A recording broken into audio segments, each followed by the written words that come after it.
नमस्कार दोस्तों, पेश है 6 जून 2025 शुक्रवार शाम 7:15 बजे राजस्थान की बड़ी खबरें।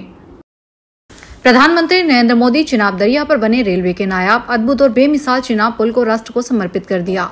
पीएम मोदी ने चिनाब रेल ब्रिज का उद्घाटन किया। प्रधानमंत्री नरेंद्र मोदी ने कहा कि ये हमारी सरकार का सौभाग्य है कि इस प्रोजेक्ट ने हमारे कार्यकाल में गति पकड़ी और हमने इसे पूरा करके दिखाया। रास्ते में आने वाली मुश्किलें, मौसम की परेशानी, लगातार पहाड़ों से गिरते पत्थर, ये प्रोजेक्ट पूरा करना चुनौतीपूर्ण था, लेकिन हमारी सरकार ने चुनौती को ही चुनौती देने का रास्ता चुना है। राजस्थान में पश्चिमी विक्षोभ का असर लगभग खत्म हो गया है और इसके असर से तापमान में 4 से 5 डिग्री तक बढ़ गया है। साथ ही राजधानी जयपुर सहित कई जिलों में गर्मी का असर फिर से बढ़ गया है। आज अधिकांश जगह मौसम ड्राई रहेगा। तापमान में 2 से 4 डिग्री सेल्सियस की बढ़ोतरी होगी। वहीं आज 8 जिलों में बारिश का अलर्ट जारी किया गया है। 7 जून से राज्य में हीट वेव का दौर शुरू होगा। बीकानेर और श्रीगंगानगर में इसका असर रहेगा। कुछ शहरों में तापमान 43 से 45 डिग्री सेल्सियस के बीच दर्ज हो सकता है। उधर पिछले 24 घंटों के दौरान राज्य में मौसम सुहावना रहा। अयोध्या राम मंदिर में कुल 45 किलो सोने का इस्तेमाल किया गया है, जो शुद्धता से 100% है। टैक्स को छोड़कर इसका मूल्य लगभग 50 करोड़ रुपए है। अयोध्या राम मंदिर में राजा राम की प्राण प्रतिष्ठा के बाद मंदिर निर्माण समिति के अध्यक्ष नृपेंद्र मिश्र ने यह जानकारी दी। उन्होंने बताया कि सोने का कार्य अभी शेषावतार मंदिर में चल रहा है। भूतल के सभी दरवाजों में स्वर्ण का कार्य किया गया है। सिंहासन में भी स्वर्ण का कार्य किया गया है। राम मंदिर का निर्माण पूरा हो चुका है। राम मंदिर परिसर में कुछ ऐसे कार्य हैं जो दिसंबर 2025 तक पूरे हो जाएंगे। राजस्थान के पूर्व मुख्यमंत्री अशोक गहलोत ने राजस्थान क्रिकेट एसोसिएशन में चल रहे विवादों को लेकर राज्य की भजनलाल सरकार पर तीखा सियासी हमला बोला है। गहलोत ने आरोप लगाया है कि भाजपा सरकार के आने के बाद से आरसीए में लगातार चल रहे विवादों के कारण क्रिकेट प्रेमियों में भारी निराशा है। गहलोत ने कहा कि राज्य सरकार ने आरसीए में एक एडहॉक कमेटी का गठन तो किया, लेकिन इसके बावजूद लगातार चल रहे विवादों के कारण यहाँ तक कि आईपीएल जैसे बड़े आयोजनों का संचालन भी चुनौतीपूर्ण हो गया।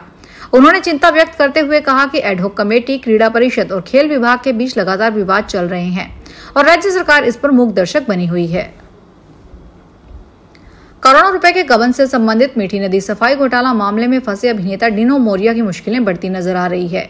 मामले को लेकर प्रवर्तन निदेशालय ने मुंबई स्थित उनके आवास पर शुक्रवार को छापेमारी की। जानकारी के अनुसार डिनो मोरिया के अलावा बीएमसी के सहायक अभियंता प्रशांत रामगुड़े के समेत अन्य के ठिकानों पर भी ईडी ने छापेमारी की। मामले में अभिनेता 28 मई को ईओडब्ल्यू जांच अधिकारियों के सामने पेश हुए थे। अधिकारियों ने अभिनेता से लगभग 7 घंटे तक पूछताछ की, जिसमें उन्होंने कई अहम सवालों के जवाब दिए। इलाहाबाद हाई कोर्ट ने मेरठ में मस्जिद के पास जबरन हनुमान चालीसा पढ़ने वाले आरोपितों को जमानत दे दी है। यह आदेश न्यायमूर्ति राजबीर सिंह की एकल पीठ ने दिया है। कोर्ट में जमानत देते हुए कहा कि यह स्थापित तथ्य है कि दोष सिद्धि से पहले के चरण में निर्दोषता की धारणा होती है। हिरासत में रखने का उद्देश्य मुकदमे का सामना करने और दी जाने वाली सजा को प्राप्त करने के लिए उसकी उपलब्धता सुनिश्चित करना है। कोर्ट ने पाया कि आरोप की गंभीरता या इसके समर्थन में सामग्री की उपलब्धता ही जमानत देने के इनकार करने के लिए एकमात्र कारण नहीं है। अलवर में नकली बीज की बिक्री से किसानों को भारी नुकसान का सामना करना पड़ रहा है। चंदौली और विजयपुरा के 300 से अधिक किसानों ने शुक्रवार को हंगामा किया और कलेक्ट्रेट कार्यालय का रुख किया। किसानों को आरोप है कि दुकानदार ने सरकारी खाद के बदले अपना बीज खरीदने की शर्त रखी, जो बाद में नकली निकला। किसानों के अनुसार गुप्ता बीज भंडार चांदौली से खरीदा गया बाजरे का बीज 400 बीघा जमीन में नहीं उगा। 1 बीघा में 2 थैली बीज, डीएपी खाद, ट्रैक्टर की जुताई और मजदूरी मिलाकर 4 से 5 हजार का खर्चा आया। अब किसानों को दोबारा बुआई के लिए उतना ही खर्च करना पड़ेगा। कांग्रेस के प्रदेशाध्यक्ष गोविंद सिंह डोटासरा ने कहा कि राजस्थान में सरकार कौन चला रहा है, जनता की समझ में कुछ नहीं आ रहा। श्रीगंगानगर आगमन पर कांग्रेस जिला अध्यक्ष अंकुर मंगलानी सहित बड़ी संख्या में कांग्रेस जनों ने पदमपुर मार्ग पर फार्म हाउस में शुक्रवार सुबह डोटासरा का स्वागत किया। प्रदेशाध्यक्ष डोटासरा उपस्थित कांग्रेस जनों से आत्मीयता से मिले।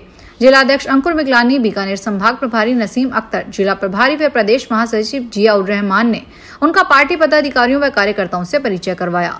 उन्होंने जिले में संगठन की गतिविधियों और ज्वलंत मुद्दों के बारे में फीडबैक दिया। इस मौके पर श्री डोटासरा ने कहा कि प्रदेश की भाजपा सरकार हर मोर्चे पर विफल तो साबित हो चुकी है। कृषि मंत्री किरोड़ीलाल मीणा ने बीज फैक्ट्री पर छापेमारी कर किसानों को भ्रमित कर दिया।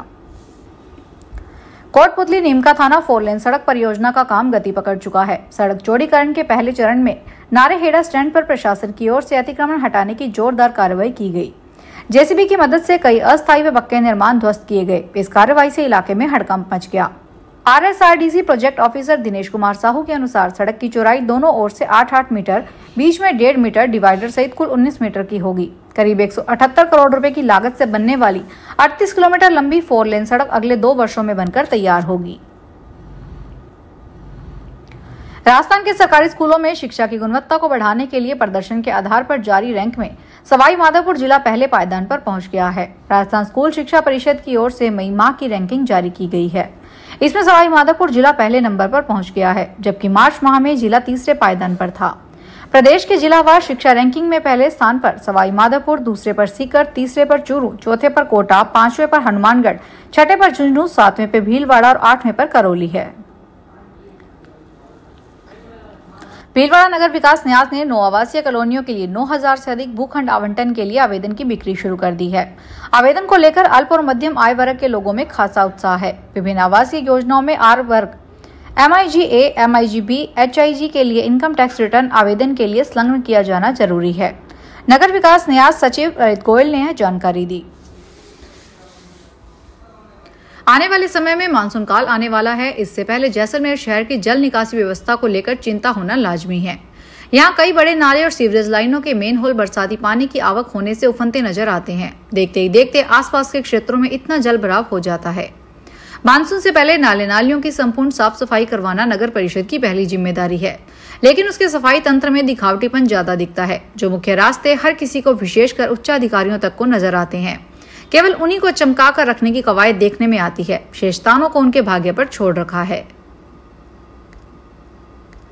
राजस्थान की राजधानी जयपुर के आमेर में शुक्रवार को वंदे गंगा जल संरक्षण जन अभियान के तहत पर्यावरण दौड़ और तिरंगा यात्रा का आयोजन किया गया।